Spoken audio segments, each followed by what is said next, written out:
Today, when I'm filming this, it's Tuesday, and it's just been announced that the Labour Party are going to introduce an increase in university students' fees, which you really couldn't make up because they've always promised they wouldn't do it. And what's more is they've had a strip torn off them by the Speaker yesterday in the Commons, who demanded that they explain or even set up a commission or some committee to investigate why the news had gone to the media before it had gone to Parliament. And I use that as an illustration because, you know, utterly, gormlessly, Bridget Phillipson spoke like this, all kind of hesitant, but didn't admit they're going to go to get the leak investigated. And I really feel after the budget, and it's something that I raised in the Lords, that this government are very bad at governing. It doesn't matter whether you agree with what they're doing, and they've got a real contempt for the democratic processes that are set in line, where you are meant to not go and trial things in the media, get some think tank to give you an idea and then float it out there in case or see how it runs or what have you. You are meant to actually democratically discuss this with elected MPs in Parliament, have it out, and they are just playing fast with the rules.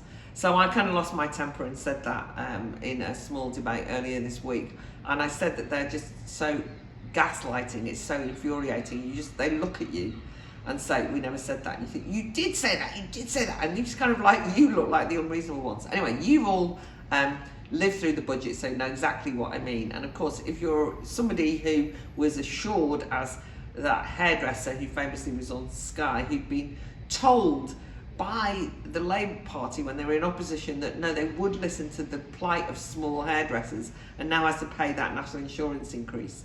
If you're one of the people who are told, no, if you're in the caring professions, you'll be all right, and then find out that if you run a care home or even a GP surgery, you're going to have to pay national insurance contributions, or if you're a farmer, etc., you're just like tearing your hair out because they just deny, and it's utterly galling. And that's exactly what it's like in the Lords. You kind of pose things to them as ministers, and they look you in the eye and then answer a completely different question or ignore you, or in some instances just kind of collapse in a heap and don't quite know how to answer. So that's what that's like. I've got to look at my notes now. Oh yeah, one of the things that's really dangerous, that's just a whinge. One of the more dangerous things is that we have a piece of legislation coming up, the Assisted Dying Bill, which is a private member's bill. And most private members' bills don't ever really get supported, never get through. This private members' bill has been given a kind of special status. It's number one on the ballot paper. And the Prime Minister himself, who doesn't normally interfere in private members' bills, has basically said it's an important piece of legislation that he personally would be interested in seeing passed, but he's not going to comment any longer. It's a conscience vote, a free vote, and everyone can get on with it. Now, as it happens, a number of senior members of the Labour Party, Wes Streeting, Shabana Mahmood, have come out and said, actually, we really feel very uncomfortable about this assisted dying bill. And there's lots of controversy about the issue. People feel very strongly on either side. But the main thing you have to know is there is a vote for this on the 29th, the 28th or the 29th of November, and they haven't published the bill. And the supporters of the bill keep saying, stop scaremongering about slippery slopes, there will be safeguards, there's nothing to worry about here, you must vote for this bill if you're humane and to allow people to have a choice so that they don't suffer it. But nobody's seen the bill, we haven't read the bill. And so there is something about that evasiveness that the government are not prepared. I know this is private members' bill, but it will be the office that's writing bills should let this be in the public arena. Quite a lot of people have demanded that Keir Starmer, a really great contribution by Lib Dem, demanded more time was given because it's a private members' bill. It only gets 5 hours debate before it's voted on in the Commons. And the minister just said, oh no, it's a private members' bill, nothing to do with us. Completely refusing to acknowledge that this has become a major national discussion. Anyway, not that this will resolve it, but we at the Academy of Ideas have decided that we're going to have a public debate on this. I've just checked now, and we're having our public debate online via Zoom. Everyone can join in on Tuesday the 26th of November. That's 2 days before the Commons, and at 7 o'clock, and I hope you'll come along and join in that. And I appreciate, by the way, my friends and family are completely split on this issue. It's not that I've got, I'm opposed to assisted dying as legislation passionately, but I really have a huge amount of sympathy for those people who are on the other side of this one.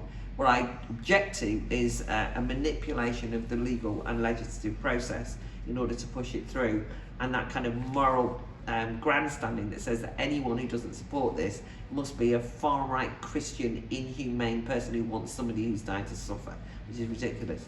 I'm actually going to be involved in this piece of legislation, an unlikely piece of legislation coming up starting next week, which is the Football Governance Bill.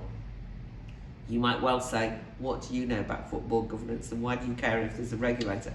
And you'd be right to ask that question, because it's not exactly my kind of subject. There's so few people speaking on the piece of legislation in the Lords that I'm going to 3 briefings this afternoon with the Football Association, with the English Football League, with the Fans Association, with the Minister. I feel like very in demand, and they're going to find out that I'm not really a football expert. I rely on Jeff and Alistair and the team in the office to keep me informed about what's going on. The reason why I'm going to be involved in this piece of legislation is that the government just adopted the football governance regulator legislation from the previous government, the Tories, right? It's one of them, it just carries on. But they added something, and what they've added is a section saying that the state and this piece of legislation should be involved in football teams' EDI governance, equity, diversity and inclusion. So this is political overreach. You can have views on whether the Premier League is, squeezing the life out of the lower clubs, whether fans are being ill-served by, bullying nasty owners of clubs. You can have all sorts of views on the governance of football clubs as businesses and whether there needs to be intervention. This is completely different to a political demand put into the legislation by the government that we should introduce the most divisive and damaging political ideology of our time, which is EDI ideas. And so I'm going to be raising that question. I'm sure that when I raise it, I will be accused of stirring up the culture wars, but I'd like to point out it shouldn't be in the bill. I didn't bring it into the bill. I wouldn't be speaking on the Football Governance Bill at all if this Labour government hadn't introduced it. And it's political overreach in typical fashion. It's they who have introduced the culture wars here. Talking of culture wars, a very brief point about Kemi Badenoch becoming the leader of the opposition. I have to say that I'm pleased that she was elected as the leader of the Conservative Party, not because I care about the Conservative Party, because I'm really, I'm indifferent, and I think probably their decline is terminal. But I'm always glad to have an intelligent, smart, awkward squad woman in front bench politics, and I hope that she is able to hold the Labour Party to account in a way that I try but which I haven't got the power to do, and so I'm going to quite enjoy that. But that's my only interest. One of the things that's been utterly depressing over the last week or since she's been elected is the amount of racism that's been directed her way, and people, as it were, who are critical of the woke ideology, which I suppose is me, don't like identity politics, will have all picked up on Kahinda Andrews or Nels Abbey and all these people who've accused her in most disgusting ways of blackface, blackface for white supremacy. All sorts of, really vile. They've even said the terms, house Negro, all of these just vile racial slurs. So abhorred are they at this successful woman who's black, who happens to be black, leading the Conservative Party. They can't bear it that she won't conform to their view of what a black woman should be like. The worst kind of identity politics. But just when I get mad with them, I just want to know, there's also been a outpouring of disgusting, old-fashioned racism of the We can't have a black Nigerian immigrant running our precious country. And you do think, oh, get over yourself. You know, it's kind of like, it makes Enoch Powell sound liberal and sophisticated listening to some of this stuff. And actually, it's not from just the cranks, right? Too many people have gone down that road. And I just want to point out, identity politics, on the left or right, I think the colour of somebody's skin is what matters about them, is going to be the destruction of any kind of political world that we might want to move forward on. I mean, it's just going to destroy this society far more than people give credit to. So I just really got no time for it. Talking of you know, race and divisiveness and so on, I have to come to the American elections, which by the time you see this will be done and dusted and all but over, or at least we'll kind of know what the results are more or less, although one suspects it could drag on. The only thing I'm going to say about the US elections, because I really don't know what's going to happen, is one of the eye-catching things that has come up this week was obviously the President Biden calling Trump's election voters, or Trump's voters or supporters, garbage. And there's been lots of very funny aspects of this, of, you know, people saying I am trash and Trump going out collecting the garbage and all the rest of it. So it slightly backfired. But it was reminiscent of the whole deplorables comment from 2016, Hillary Clinton's contempt and disdain for ordinary working people in America. And of course, it reminds me of Brexit, because we know how people who voted Leave were similarly treated as garbage. Which gets me on to my final point, which is on Thursday, I'm doing the Oxford Union debate. I'm rather nervous actually. And the motion is, this House believes the UK is better off after Brexit. Which I'm going to be arguing for that. And I'm going to make the case that we're better off democratically, and we're certainly not worse off economically because of Brexit, but I won't bore you with the speech. The reason I'm mentioning it is because I have to wear black tie.